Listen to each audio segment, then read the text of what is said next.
Buenas tardes, chicos. Vamos a comenzar. Una disculpa por la demora, pero ando con temas todavía con la computadora, entonces pues un poquito de paciencia. Recuerden que la clase pasada justamente nos habíamos quedado revisando el pequeño ejercicio, nada más que ya no habíamos podido continuar por cuestiones de tiempo. Entonces,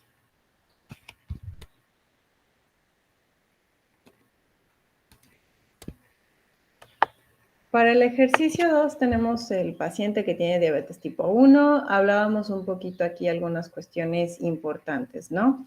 Entonces, haciendo aquí el seguimiento y la secuencia de evaluar este paciente, vamos a observar lo siguiente. Déjenme, voy anotando los datos. Estatura, tenemos que mide 164 centímetros, pesa 62. La circunferencia de cintura es de 78 centímetros, la circunferencia de cadera es de 81 centímetros, la circunferencia del brazo es de 29.3 centímetros y el porcentaje de masa grasa es de 22%. En este caso hablamos de una persona de 21 años. Igual, si lo queremos hacer como con la misma secuencia, nos podemos remitir al libro. Ahorita vamos a hacerlo un poquito, pues ya más fluido, sin seguir esta parte de, vamos a abrir ya vamos a ir directamente al libro. Entonces, en primer lugar, la fórmula más fácil que podemos obtener nosotros es el índice de masa corporal. Recordemos que tiene sus limitaciones, ¿no? Pero en este caso sería 62 entre el valor de la estatura al cuadrado, ¿no? En metros, expresado esto en metros. Entonces, en este caso su índice de masa corporal es de 23.05, lo cual refleja normalidad. Recordamos, no lo es todo el índice de masa corporal. Si vemos el valor de la masa grasa, recuerden ustedes en la diapositiva que más o menos el límite superior para los hombres sería a partir de 24. En este caso estamos en 22, lo cual indicaría normalidad. Sin embargo, vamos ahorita a revisar en el libro, por ejemplo, en qué valor cae del percentil para la edad. Ahora, circunferencia de cintura, por el puro valor que estamos observando, recuerden que el puro valor de la circunferencia de cintura ya me está diciendo bastante. Entonces, en este caso, afortunadamente no estamos observando ningún riesgo de este paciente y quedaría igual dentro de normalidad. Ahorita lo estamos haciendo así como fluidito. Podríamos obtener, de hecho, el peso teórico, a pesar de que el índice de masa corporal me está explicando que hay normalidad, pero si quisiéramos ser un poquito quisquillosos y decir, a ver, bueno, el peso ideal en este caso sería que nosotros utilizáramos 22.5 entre, no por, el valor de la estatura al cuadrado, ¿no? Que en este caso es 1,64.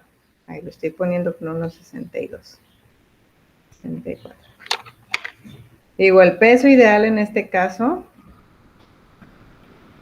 sería 60.51.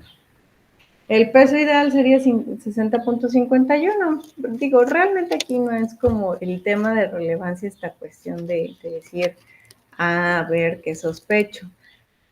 Siempre hay que buscar, en términos de antropometría, el diagnóstico más probable. ¿A qué me refiero con esto? Cuando hablamos de diabetes, sobre todo una diabetes descompensada, una diabetes tipo 1, una diabetes de larga evolución, pues a mí me interesa saber naturalmente cómo ha sido esa evolución de la diabetes, sobre todo que no me comprometa las reservas corporales. Entonces me preocuparía si yo tuviera datos de que hubo pérdida de peso. En este caso, pues no es la situación. Entonces, vamos a abrir el libro, nada más para ver aquí algunos parámetros. Ay, perdonen.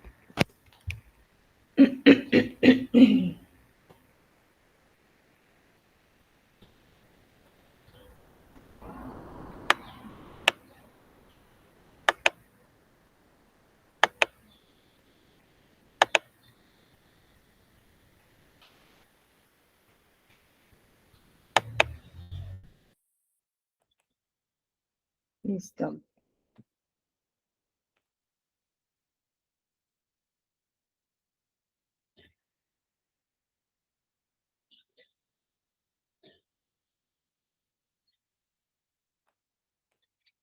Ay, me salí, perdón.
Me voy a ir un poquito más lento porque ya saben que aquí las tablas vienen. Ay, chihuahuas, me abrió el que no.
Reiterando aquí un poquito, pues en el caso no tenemos una descripción de circunferencia de muñeca o el ancho del codo, por lo cual no podemos nosotros estimar cuál sería el peso ideal en este caso. Entonces proseguimos. Talla y complexión, peso teórico, peso anciano. Aquí está. Vamos a observar la circunferencia de brazo-edad en el caso de los varones. Recordamos que está en 21 años y su circunferencia de brazo es de 29.3. Vamos ahorita a hacer 30.7 menos 29.3, hablamos de 1.4.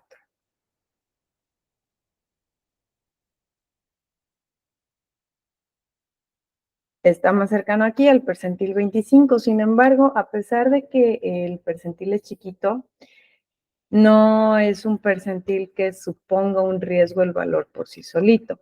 Entonces podríamos decir que en cuanto a lo que refiere la circunferencia de brazo, el percentil es 25, hablamos todavía de un percentil que entra dentro de la normalidad.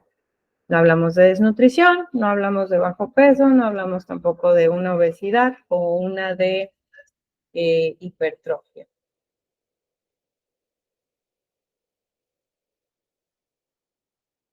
Pliegues cutáneos, pues en este caso no tenemos.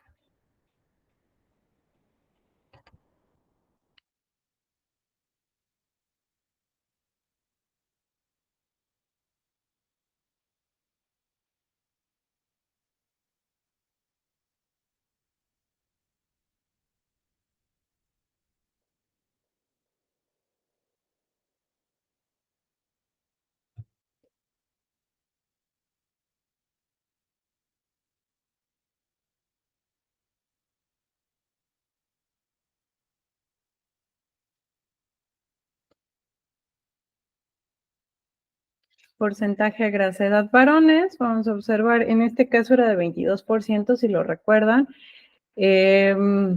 22, pues estaría más cercano a este porcentaje de, perdón, a este percentil del 85, donde el porcentaje es 23%.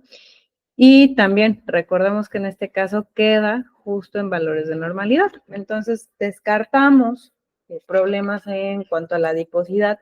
¿Y por qué nos importaría cuidar esta obesidad en este caso de este paciente? Porque pues en algún caso pudiera todavía complicar el padecimiento, ¿no? Principalmente. Entonces, denme un segundito. ¿Qué otra cosa tendríamos que hacer aquí? Ah, nos faltó el índice de cintura-cadera, ¿no? Justamente, la cintura es de 78, 78 entre 81, hablamos de un ICC de 0.9, el cual hablamos de una obesidad tipo ginecoide, no androide. Entonces, ya aquí nada más como complemento de esta parte.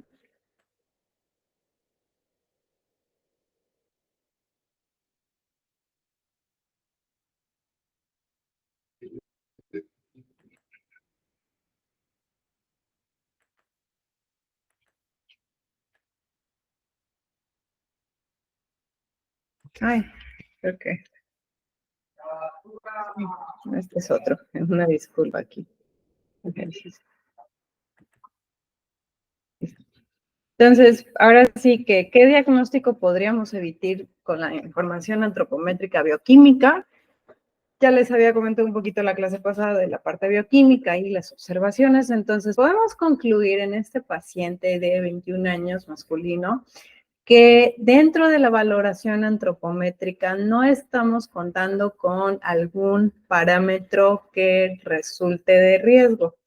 Nos referimos a que el peso con base al índice de masa corporal cae dentro de la normalidad.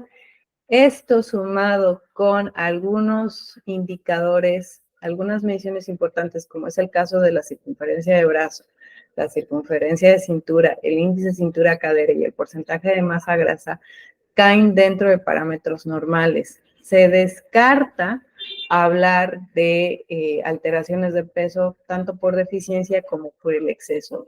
En cuanto a la glucosa en ayuno y la hemoglobina glucosilada, es importante hacer un seguimiento no únicamente de la glucosa en ayuno, sino también hacer mediciones en casa, hacer mediciones de la glucemia a través de forma capilar con el glucómetro, sobre todo en los tiempos postprandiales, para poder identificar hiperglucemia postprandial y entonces sugerir que se haga la adecuación de la cantidad de insulina o bien trabajar con adecuaciones con la carga de carbohidratos con base a la insulina aplicada. Entonces, pues el sustento es básicamente esto. Ahorita la intención de esto, ya los estuvimos resolviendo en clase, ustedes vayan armando el diagnóstico, su redacción, básicamente, y lo van a cargar, ¿de acuerdo? La fecha sería el siguiente domingo. Ahora nada más de los valores de referencia, recuerden, está programada, chicas, no me los han entregado. Yo entiendo que están trabajando y demás, pero pues también es importante el cumplimiento, de lo contrario, si no, que les voy a evaluar. Vamos a continuar con lo que es la parte clínica.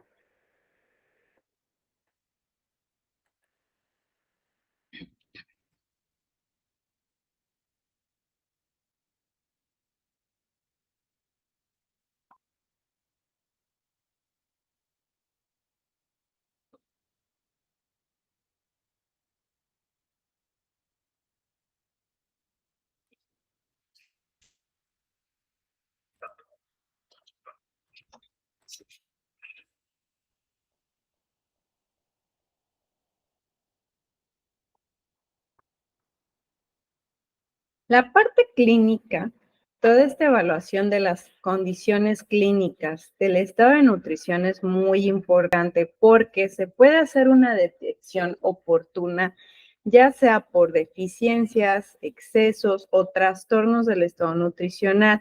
Entonces, entre más pronto identifiquemos nosotros un problema, más se va a ver beneficiado el paciente.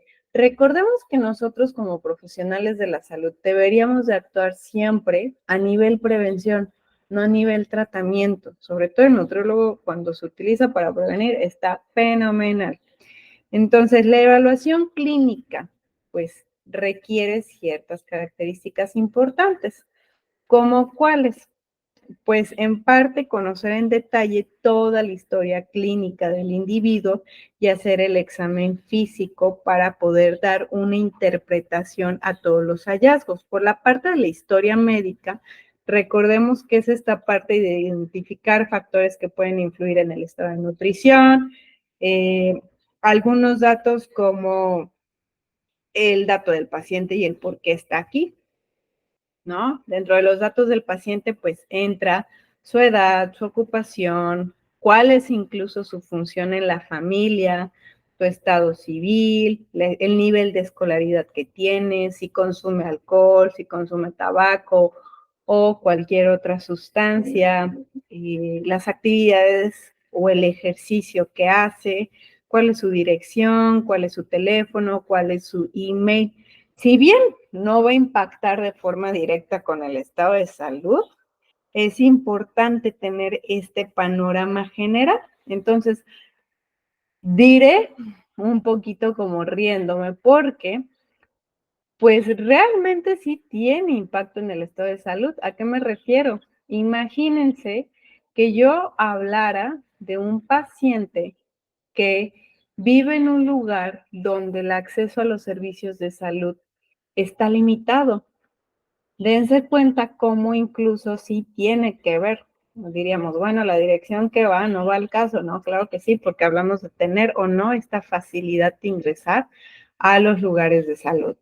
Dentro del estado de salud actual debemos de investigar si el paciente tiene alguna afección, ya sea una condición médica, una lesión, pero no únicamente esta parte, sino que saber el estado de hidratación, si hay alguna infección presente, si tiene heridas abiertas, si hay fístulas, cualquier cuestión que pueda impactar de forma directa con el estado de la salud. Y por otra parte, también es importante preguntar siempre si ha habido cambios recientes en el peso corporal, porque si sí han ocurrido cambios, debemos de conocer el tiempo, sobre todo los últimos 6 meses, y saber si fue algo de manera intencional o bien fue una pérdida sin buscarse, ¿no? Obviamente, retomando un poquito el caso clínico pasado, imagínense que en este caso, en lugar de hablar de únicamente la glucosa alterada, yo hubiera mencionado datos de pérdida de peso, un porcentaje del 10% en los últimos 3 meses. Eso para mí iba a representar un mal pronóstico en este paciente. ¿Por qué? Porque muy probablemente normal estaba muy descompensado, había muchísima elevación de la glucosa, eliminación de la glucosa en orina y se estaban utilizando algunas reservas, entonces podemos hablar de depresión de la masa muscular, también probablemente depresión del tejido graso, ¿vale? Entonces también hay que preguntar el peso habitual, sobre todo porque de verdad a veces sonará como increíble, pero hay gente que no se pesa de forma regular, está completamente bien. Entonces, en ese caso, ese tipo de pacientes normalmente ubican cuál es su estado de su peso, digámoslo así, habitual. Siempre todos tenemos como este peso que más o menos donde nos ubicamos. Dentro del examen, dentro de de estas afecciones hay que preguntar si ha habido algunas enfermedades crónicas, ¿no? Por ejemplo, diabetes, hipertensión, dislipidemias, incluso dentro de las dislipidemias, diferenciar si son de origen genético, bueno, familiar o no. pero también algunas otras patologías, trastornos del aparato digestivo, ¿no? A lo mejor un estreñimiento recurrente, ¿no? Entre otros. Todo lo que puede impactar directamente a corto o largo plazo. Y también es indispensable saber, pues, desde cuánto tiempo, ¿no? No es lo mismo si yo hablo de un paciente que vive con diabetes tipo 2 desde hace 5 años a un paciente con este diabetes desde hace 10, 20, 30 años. En la historia psiquiátrica, la depresión y los trastornos de la conducta alimentaria también son factores de riesgo, entonces siempre es importante preguntar. Y no solo la depresión, también la ansiedad, y no solo de los pacientes, sino también de los papás, porque por ejemplo, si yo tengo un paciente pediátrico y resulta que la mamá normalmente padece depresión, pues ahí me está indicando un área de oportunidad, ¿no? Que yo tengo que referir a esa mamá al área de psiquiatría y al área de psicología para que le puedan dar un soporte y a su vez impacte en el hijo. Recuerden que el ser es no únicamente su organismo, sino todo lo que lo integra, su entorno. En la parte de las cirugías, absolutamente cualquier cirugía. Por ahí da un poco de gracia, pero luego decimos, pues le han hecho cirugías, sobre todo las mujeres, y te dicen, no, hijos, sí, fueron parto o cesárea, no, pues ahí estamos hablando de que fue justamente una cirugía. En las terapias médicas hay que saber si hay terapias médicas en curso o hay terapias médicas previas y pues también algunas otras como la diálisis, quimioterapia, radiaciones, una respiración mecánica asistida, absolutamente cualquier situación y también cualquier causa que me lleve a un ayuno prolongado, porque el ayuno prolongado finalmente es una situación que se debe de seguir para evitar que éste progrese a una desnutrición. Dentro de la historia familiar, debemos de conocer todos los antecedentes heredofamiliares como alergias, cáncer, enfermedades cardiovasculares, gastrointestinales, la diabetes, intolerancias, o sea, absolutamente todo lo que ha habido por parte del del paciente. Y siempre preguntamos, ¿quién fue, papá o mamá? ¿Fue directamente abuelo, papá, bisabuelo, tatarabuelo o bien fueron tíos, primos, hermanos? Muchas veces hablamos de primera y de segunda línea. Entonces, continuando, también es importante investigar de la historia de la salud dental, sobre todo si faltan piezas dentales, si la dentadura es incómoda, si hay dificultades para masticar o dolor en la boca. De hecho, fíjense que es bien interesante porque hasta la lactancia tiene que ver en el cómo va a crecer y desarrollarse el funcionamiento de maxila y mandíbula. Normalmente, el desarrollo de un niño que tiene lactancia materna es más armonioso versus un niño que recibe alimentación con el biberón. Y no le vamos a achacar todos los males también a esta parte de lactancia materna, no, sino también la alimentación complementaria. Cuando nosotros dejamos que nuestros hijos mastiquen alimentos duros, por ejemplo, que muerdan una manzana con mordiscos, que agarren pan durito, por ejemplo, como el bolillo, que tiene una corteza más durita, versus un pan de caja, tiene un impacto porque trabajan diferente esas musculaturas. También en cuanto a la historia del uso de medicamentos, es importante conocer los medicamentos que el paciente está consumiendo, incluidos aquellos alternativos, ¿sale? Porque pues sabemos que a veces el paciente no nos lo dice, que sí acostumbra a lo mejor X o Y hierbita o X o Y remedio que le recomendaron y que pudiera tener un impacto directamente en, eh, en, el, en el paciente, ¿no? Bueno, en el tratamiento médico, perdón. Ahora, un segundito. Ahora sí, medicamentos, historia social. En cuanto a la historia social, es todo lo del entorno. Insisto, el individuo no está aislado, sino que pues muchas veces, sino que muchas veces tenemos que preguntar, por ejemplo, si tiene apoyo social, si cuenta con servicios médicos, el nivel socioeconómico, incluso esta parte de las creencias. Ahorita, por ejemplo, los católicos, estamos en Cuaresma, y puede tener un impacto, ¿no? Y se las voy a poner como en un panorama grave. Supongamos una paciente que tiene embarazo, ya está en las últimas semanas de gestación, tiene una anemia grave y aparte es muy, muy religiosa y evita ahorita sobre todo carnes rojas, ¿no?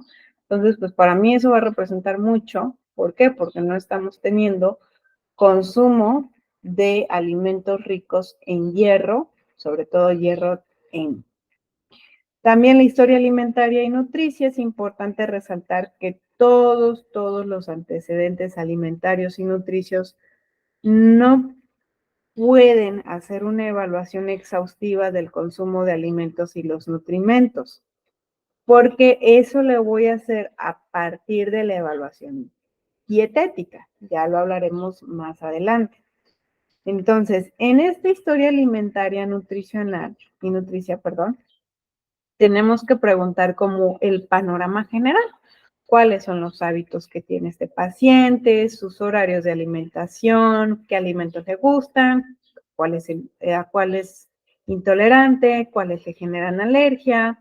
También incluye aquí preguntas como el presupuesto con el que cuenta este paciente para alimentarse, ¿no? ¿Cuánto gasta normalmente en sus comidas? Porque no me van a dejar mentir, pero a veces la gente tiene la idea de que una dieta es cara. Cuando ya preguntamos y hacemos cuentas, es gente que a veces está gastando muchísimo más comprando la comida versus cuando lo prepara.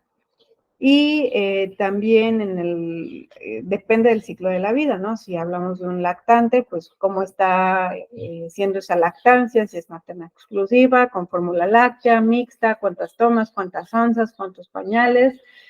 Si es adulto mayor, pues si tiene apoyo, con quién vive, cómo come solito, quién le prepara los alimentos, entre otros.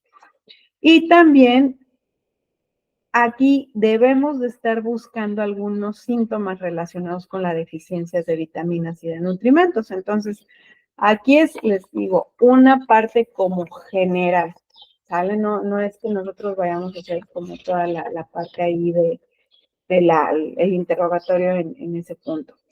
Ahora, dentro de un examen físico, siempre es importante hacer 4 puntos dependiendo,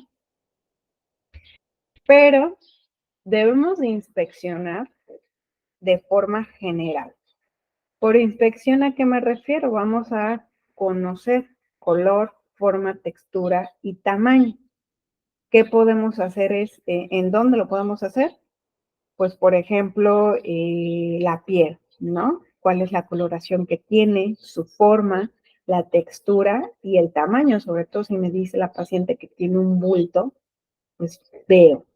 Y en este caso tenemos que basarnos en lo que estamos viendo, también incluso hasta prestamos atención si hace algún sonido o no, sobre todo en la pancita luego. Ahora, en la parte de la palpación, ahí a través del tacto vamos a evaluar textura, temperatura, tamaño y movilidad de alguna zona del cuerpo. Sobre todo, pues cuando hablamos de patologías digestivas es importante preguntar qué está pasando ahí. Hay 2 tipos de palpación. Déjenme ver si se los puse aquí. Ay, no. Bueno, hay 2 tipos de palpación. Una que es como superficial con las yemitas de los dedos, ¿no? Por ejemplo, cuando vamos a medir el pulso, no le vamos a apretar bastante al paciente, sino es un tacto superficial. Y podemos hacer una palpación profunda cuando queremos evaluar y conocer estructuras corporales.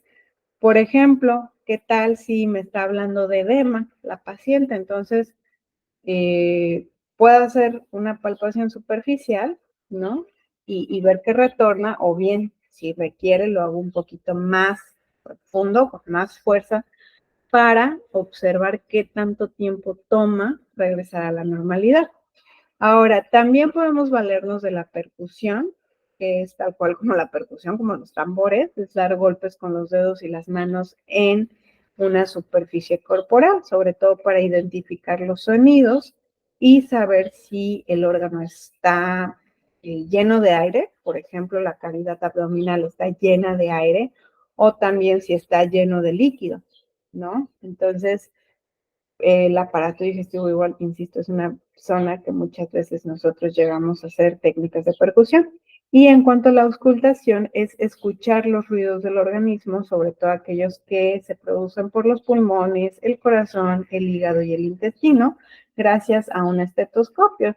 Entonces, pues sí es importante que estemos como revisando estos puntos. Y ojo, siempre vamos a ir de forma sistémica de cabeza a pies. No voy a decir, bueno, voy a empezar con los pies y de ahí me paso a los brazos, de ahí a la cama. No.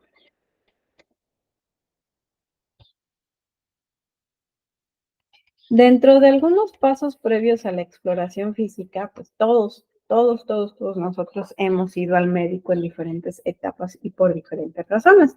Sin embargo, es importante que hagamos nosotros algunos lineamientos, que los sigamos, que nos han hecho a nosotros, ¿no? Normalmente siempre hay técnicas que garantizan la limpieza de las manos, ¿no? Se lavan, se prepara el equipo, se limpia, nos colocamos bata, sobre todo cuando vamos a revisar a los individuos, y vamos a respetar la privacidad del paciente para hacerlo sentir cómodo.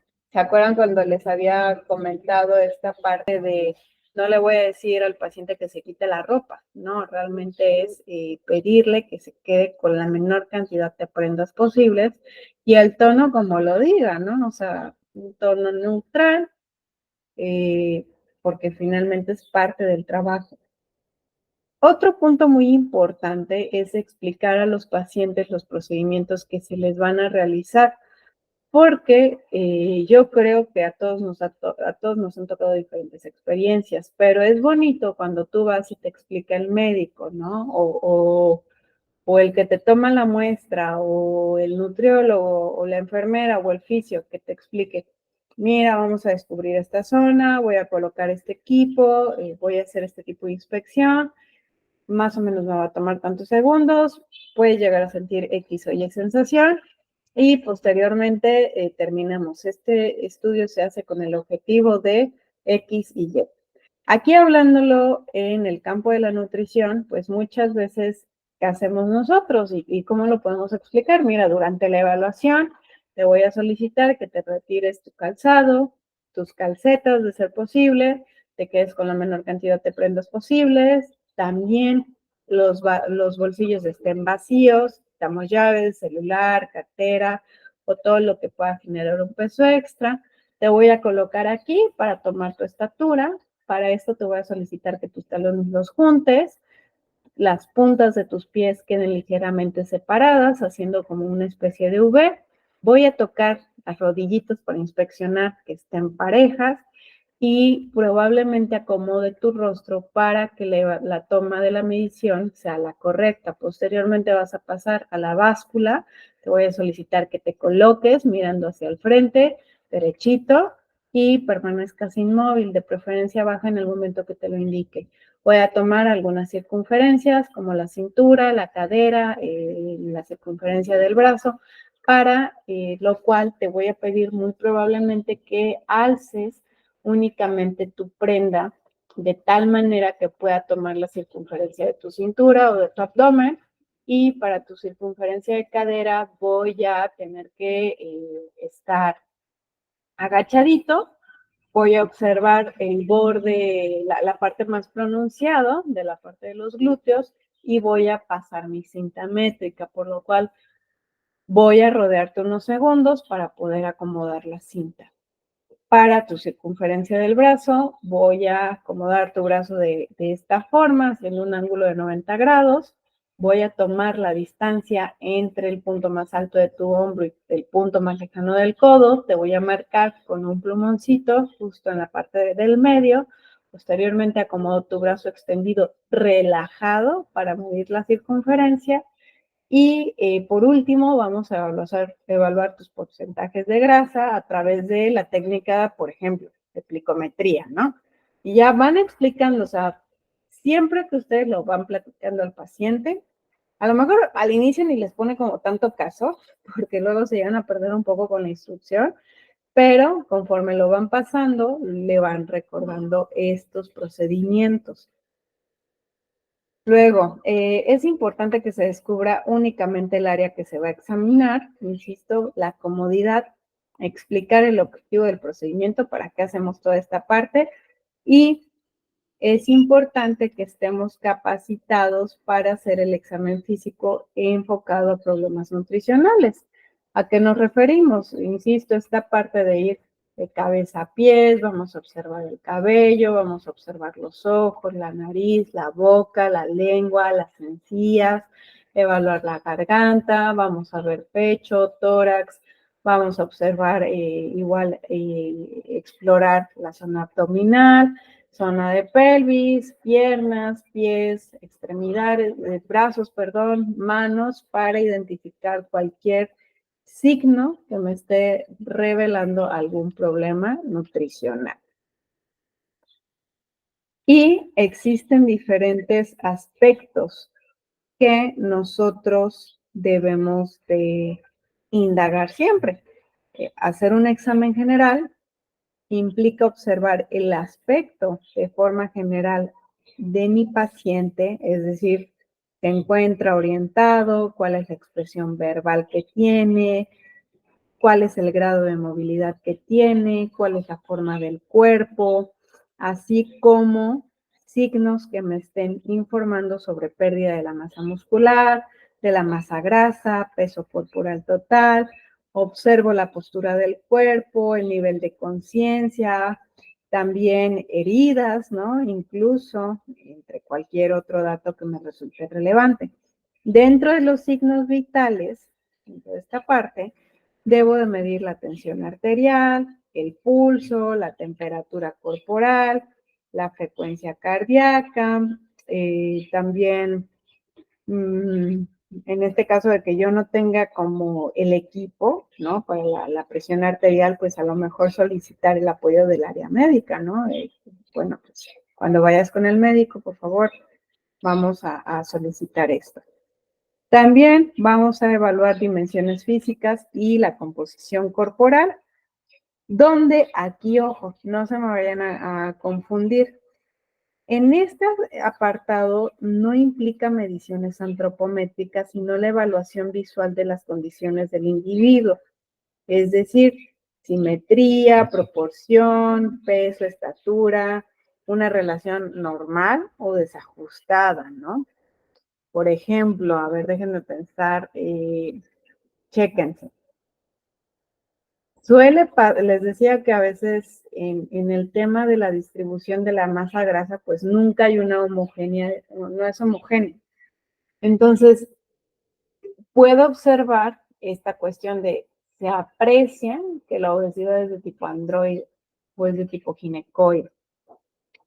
Y otro punto importante es la identificación de signos, que normalmente, por ejemplo, en la cabeza, vamos a ver la simetría, si hay masas, tumores, depresión o por el estilo, ¿no? Hay algo raro.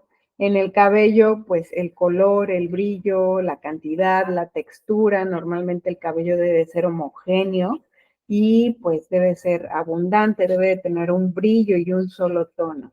Siempre que hablamos del tono natural. Ya si hablamos del tinte, pues bueno, es otra cuestión.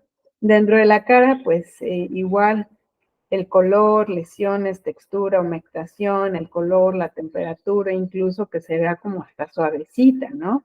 Los ojos, su humectación, el color de la piel que rodea el ojo, condiciones de la córnea, de la conjuntiva, de la esclerótica, que no haya derrames. También preguntar por la capacidad visual del paciente. De la nariz, pues ver si hay escurrimiento o bien alguna situación relacionada con la membrana las membranas de las mucosas. La boca, vamos a ver que los labios, por ejemplo, son de este color característico rosita, se vean humectados, ¿no? Que la lengua esté igual rosita, esté húmeda, no se vea como muy cuarteada, sino que esa textura normal áspera de las papilas gustativas. Igual preguntar por el sentido de gusto, ¿no? Si logra diferenciar lo dulce, lo salado, lo ácido, lo amargo. También los dientes, si hay piezas faltantes o las encías, por ejemplo, qué color tienen, sangran, están inflamadas o no. Y preguntar si puede masticar, deglutir sin ningún problema. Luego, el cuello, que se vea normal, que se vean las venas, la tiroides no se vea crecida. Y en cuanto a la piel, de forma general, ver la coloración, la pigmentación, si hay cicatrices, pues ver cómo cicatrizó, buscar edema, ¿no? Buscar datos de petequias, hematomas o heridas para poder hacer las observaciones pertinentes. Las uñas igual deben de ser, pues, rositas, ¿no? Bueno, no rositas, sino características un poco más claro de nuestra piel y lisitas, pero no delgadas, no quebradizas, translúcidas y normalmente si yo aprieto la uñita, primero se torna blanco, pero regresa a su color natural de forma temprana. En cuanto al tórax, pues debo de estar investigando, por ejemplo, cuál es el ritmo cardíaco, si hay edema. Incluso aquí a nivel de tórax puedo auscultar para evaluar los sonidos respiratorios. En cuanto al abdomen, igual puedo hacer técnicas de auscultación para identificar los sonidos intestinales. Y en cuanto al músculo esquelético, sobre todo lo que me va a interesar es buscar depresión muscular.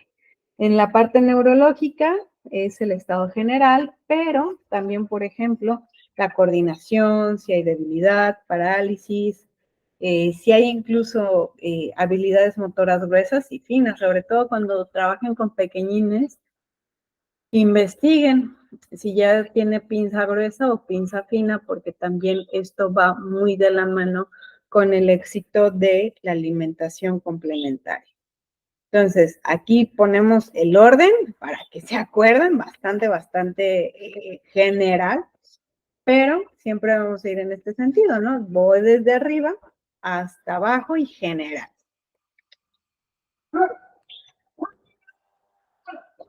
Ay.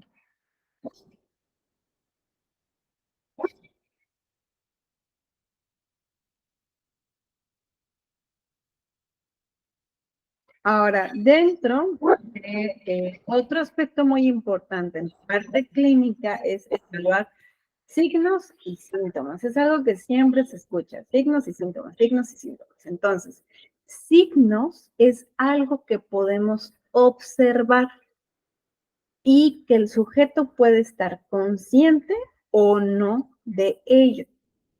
Por ejemplo, ahorita hablando de algo muy normal, y que a veces la gente lo pasa por alto. Yo siempre en consulta le veo a los pacientes casi que por default los labios, ¿no?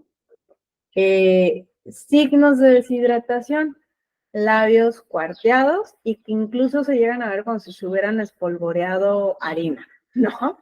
Es un signo que estoy teniendo yo ahí como bien evidente que me está diciendo esta persona no me está tomando agua. Los síntomas, por su parte, son estas manifestaciones que el paciente me dice que está presentando. Por ejemplo, ay, fíjese que después de comer siempre me viene este dolor y ya ahí tenemos que preguntar en qué parte del abdomen te da, más o menos cuánto tiempo, etcétera. Pero es todo lo que me está reportando el paciente. Entonces, podemos tener signos que deben de considerarse como parte de la evaluación del estado de nutrición porque guardan una relación directa con los nutrimentos. Tenemos signos que debemos de investigar para relacionarlos con alguna deficiencia. Tenemos signos que no se relacionan con la nutrición y que debemos de diferenciarlos. Por ejemplo, un derrame, ¿no? O sea, ahí no voy a decir, es que este derrame muy probablemente sea por deficiencia de X o Y.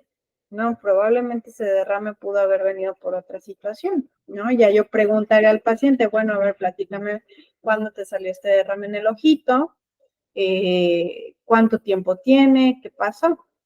Y luego de verdad pasa que el paciente te dice, es que lo que pasa es que cambié de clima y pues empecé a sentir como mucha resequedad en los ojos y pues me vino el derrame. Ahora, también hay ciertas características que pueden hacer más o menos deseables tanto a los signos como a los síntomas. En esta parte de los signos, desgraciadamente carecen un tanto de especificidad, porque no puedo decir, es que, vamos a pensar en algo, ahorita que les estaba diciendo el derrame, ¿no? Pues no hay una sola causa de un derrame. Y también dependen de factores ambientales. Ahorita que les estaba hablando incluso de los labios, pues puede ser porque no está tomando agua, pero otra cosa, que ahorita no es el caso, la resequedad de la piel, ¿no? Cuando hace frío, normalmente los labios les va como en feria. Ahora, la mayoría no son producto de una deficiencia o de un exceso de un nutrimento, sino de una sumatoria, entonces a veces es un tanto complicado relacionar un signo con un solo nutrimento. Puede haber una bidireccionalidad, ¿a qué nos referimos? Que se puede dar tanto en la deficiencia como en el exceso, por lo cual no podemos definirlo de forma puntual. Otra característica es que puede ser variable en una población a otra, sobre todo, pues puede ser que en las embarazadas sea de una característica dada, perdón, sea de una forma y en población normal de otra. También pueden ser múltiples, es decir, una deficiencia o exceso puede dar manifestaciones múltiples. Y puede haber inconsistencias entre observadores. A lo mejor si le pregunto a Ciania, me diga que lo vio de tal forma, y a Ivonne que me diga que lo vio de otra forma. Dentro de los signos, aquí está esta parte que les decía, puede estar aquellos que sí guardan una relación directa con los nutrimentos, aquellos que debemos evaluar un poquito más, considerando otros factores, y aquellos que no tienen que ver absolutamente nada con la nutrición. Ahora, tenemos algo que se conoce como la evaluación global subjetiva. Es un mini test, pero es una herramienta de cribado. Aquí, perdón que las confunda con esto, es un mini test, etcétera, etcétera. Pero es una herramienta de cribado. Las herramientas de cribado son como un colador grandote. ¿Qué hace un colador? Filtrar. Aquí vamos a usar esta prueba para identificar individuos en riesgo ¿a qué? A desnutrición. Porque a nivel hospitalario la desnutrición tiene grandes repercusiones. Entonces, la evaluación global subjetiva evalúa algunos aspectos como la pérdida de peso reciente, síntomas gastrointestinales y el grado de la capacidad funcional, además de hacer un pequeño examen físico, pero ojo, es subjetivo. Por eso el test tiene este nombre de subjetivo, porque de forma visual se evalúa si hay pérdida de tejido adiposo subcutáneo, si la masa muscular se encuentra disminuida o si tenemos datos de edema o ascitis. Entonces, los resultados se van a clasificar en 3 categorías, A, B o C, siendo A una categoría de aquellos individuos que están, digámoslo así, bien, no hay mayor tema.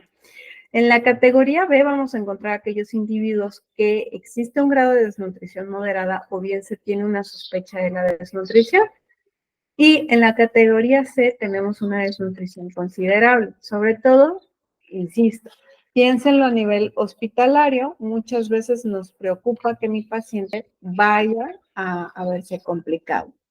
Entonces, por hoy es todo.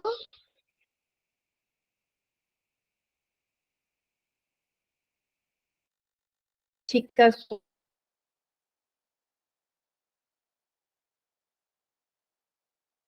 por favor, pónganse pendientes porque no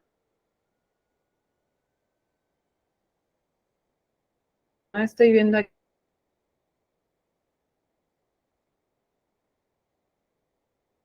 este compromiso de la